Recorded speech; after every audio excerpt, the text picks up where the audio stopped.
Bonjour et bienvenue dans ce nouveau mini-épisode de Psychologie de comptoir numéro 12. Bon, si vous ne le savez pas déjà, en fin d'année 2025, au milieu de ma dépression, j'ai décidé de me lancer pour la série d'animation Has Been Hotel. Adepte des conventions puisque je suis bénévole tous les ans à l'une d'entre elles, j'avais l'occasion de voir des cosplays, notamment d'Alastor que je connaissais plus que les autres grâce à la fanmade de Black Griffon Insane.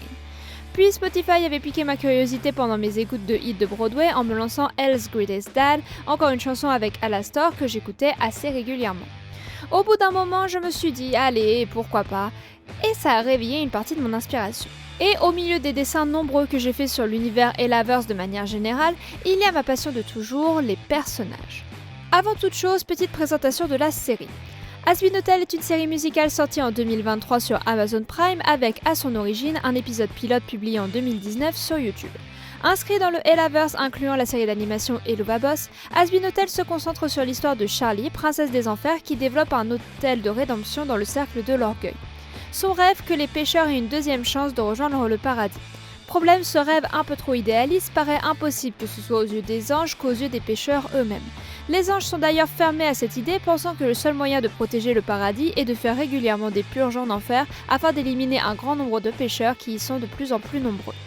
Pour protéger les siens, Charlie va mener une guerre contre les anges qu'elle va gagner, notamment grâce aux armes de Carmilla Carmine. Cependant, si cette guerre qui va lui coûter la perte d'un ami et pécheur va être la preuve que les âmes peuvent être achetées et aller au paradis, elle a surtout montré aux pécheurs que la mort n'est pas une fatalité et que les anges, eux aussi, étaient vulnérables.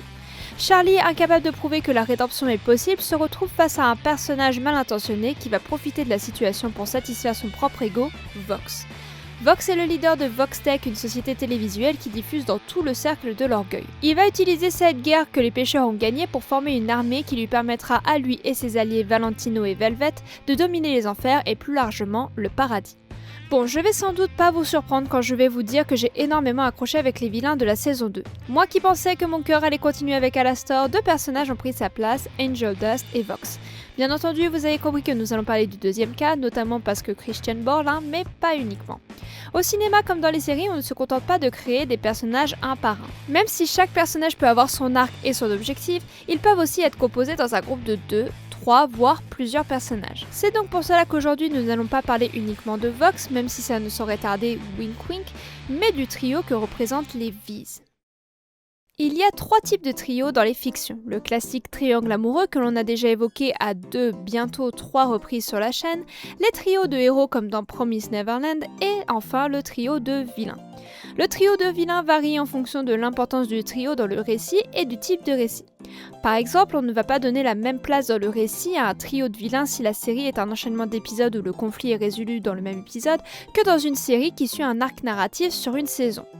Cependant, on va retrouver des points extrêmement similaires d'un trio à un autre, et heureusement car sinon j'aurais du mal à faire mon travail.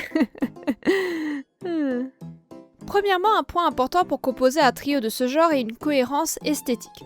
Même si chaque personnage a une personnalité, un style et un objectif différents, ils doivent s'identifier par une cohésion physique. Cela peut être par un élément dans leur apparence, leur démarche, un style général, qui donne la sensation que les personnages sont une composition, un groupe qui ne peut pas être séparé. Chez les V's, même si chaque personnage a son apparence iconique, on retrouve une cohérence de couleurs, une palette qui donne une sensation de groupe tout en gardant l'individualité de chaque personnage. Pour accompagner chaque style de personnage, on peut ajouter aussi des détails dans les nuances de couleurs, le rappel des éléments de chaque personnage, que ce soit le poison de Val, les lignes du haut de Vox, etc. Ce qui est d'ailleurs malin dans la création des V's, c'est que Velvet, celle qui forge l'image des V's grâce à ses réseaux sociaux, est constamment en réinvention dans son style, ce qui permet de constamment composer dans son apparence pour rappeler le trio, tout en lui donnant une personnalité unique. L'apparence physique donne une cohésion visuelle à l'œuvre, mais cela ne suffit pas. Les personnages doivent avoir aussi un objectif souvent mené par la tête du trio et ou une manière de penser proche. Je dis ou car bien entendu si l'on écrit un trio plus secondaire, là pour pimenter les parties moins actives d'un scénario comme c'est le cas de Mandy et ses meilleurs amis dans Totally Spies, le but de pousser jusqu'à donner un objectif à ces personnages n'a pas tant d'intérêt puisque l'histoire est avant tout centrée sur ce qui se passe dans l'action de la série. Dans le cas de Novice, on est sur des personnages qui sont obsédés par le succès, l'art et comment faire en sorte que celui-ci rapporte un max au détriment des autres. C'est un monde sans pitié qu'ils maîtrisent à la perfection. Ils sont confiants, odieux, prétentieux et surtout dangereux, constituant un véritable danger pour les protagonistes de la série. Comme je le disais un peu plus haut, ils sont souvent liés par un objectif commun, plus ou moins important au sein du récit et souvent initié par le personnage central de l'intrigue. Vox, il a un rêve.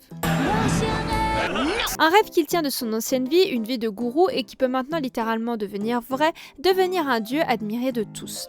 Cet objectif va devenir celui du groupe par son intermédiaire et c'est lui qui va convaincre les autres de ce besoin, un objectif qui sera pas difficile à mettre dans la tête de ses comparses. Que ce soit dans des fictions plus courtes ou plus longues avec un fil rouge d'un point A à un point B du récit, cet objectif doit être constant mais aussi une menace pour les héros qui, eux, de leur côté, devront œuvrer pour empêcher l'ennemi de sortir victorieux de cette situation. Si vous êtes dans le processus de création d'un trio de vilains pour votre récit, vous pouvez arrêter la construction de vos personnages ici.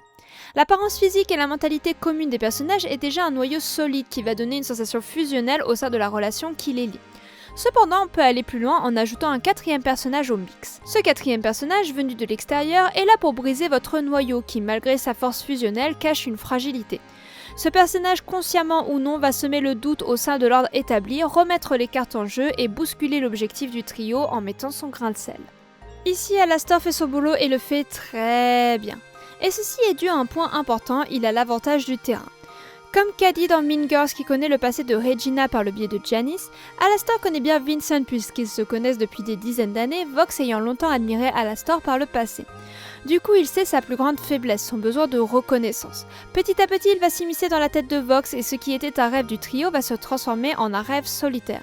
La fragilité du noyau réside dans leur leader. Si le groupe semble uni, l'un d'eux reste quand même le chef, celui qui décide de tout, et finalement, lorsque cet aspect va revenir sur le tapis, il va affecter le trio dans cette relation qui semble pourtant forte et indestructible. Alastor, en s'incrustant dans le groupe, va jouer sur la corde sensible de Vox, celle de son ego, le poussant à rejeter Valentino et Velvet de ce rêve, à l'origine le sien mais devenu le leur, et semer le doute et la discorde entre eux. De cette façon, les abus du leader vont être plus ressentis par le reste du groupe qui vont commencer à vouloir rappeler que le groupe et ce qu'ils ont existent grâce à leurs efforts mutuels et pas uniquement le travail d'une seule personne. Puisque le groupe est déséquilibré, quand bien même l'objectif reste le même, il va être mis à mal par leurs disputes qui se créent pour au final diviser le groupe. Ce passage, souvent à la fin d'une œuvre, est le signe d'une réécriture de la dynamique des personnages qui, évoluant en triade, vont commencer à prendre conscience de leur propre force et la mettre en œuvre pour leur propre bien-être. Pour le moment, la saison 3 de Hazbin Hotel est encore en travail, mais j'ai hâte de voir ce qu'il va advenir de l'évolution de chaque personnage au sein de ce trio. À la fin de cette destruction, on peut trouver deux possibilités. La première est de faire prendre conscience aux personnages qu'ils doivent se développer seuls. C'est un arc particulièrement possible dans le cadre de Vox, puisque depuis des décennies, l'ombre d'Alastor lui rappelle qu'il a toujours besoin de quelqu'un pour grandir, et même si la vision de ces derniers est très négative, Vox va peut-être profiter de ce moment de faiblesse et de solitude pour évoluer, même explorer un arc de rédemption à l'égard de Valentino et Velvet. L'autre possibilité est la réunion du trio. Plus proche d'un aspect héroïque où un des personnages s'éloigne du groupe et doit faire preuve d'humilité pour se faire pardonner auprès de ses amis qu'il a blessés, le but va être de reconstruire ce groupe différemment en prenant en compte les émotions de chacun. En tout cas pour Hazbin Hotel, il faudra sans doute attendre fin 2026 pour entrevoir la suite de nos personnages. Quant à cette vidéo, elle touche à sa fin, j'espère qu'elle vous aura plu. C'est difficile parfois d'aborder des sujets où il y a beaucoup de variantes car il est difficile de montrer les archétypes dans leur entièreté. Le principe de l'art en général est de composer avec nos émotions, avec ce que l'on veut pour notre œuvre, et prendre des codes qui nous intéressent pour faire une histoire émouvante, intrigante, dont le public va se souvenir pendant longtemps. Ce que je veux montrer dans mes vidéos, c'est des possibilités de codes qui sont répétés d'une fiction à une autre, d'un genre à un autre, d'un format à un autre, et qui, pour autant, ne rendent pas les œuvres lassantes et banales. Créer vient du cœur de ce que l'on veut pour nos personnages et ce que l'on veut évoquer chez son public.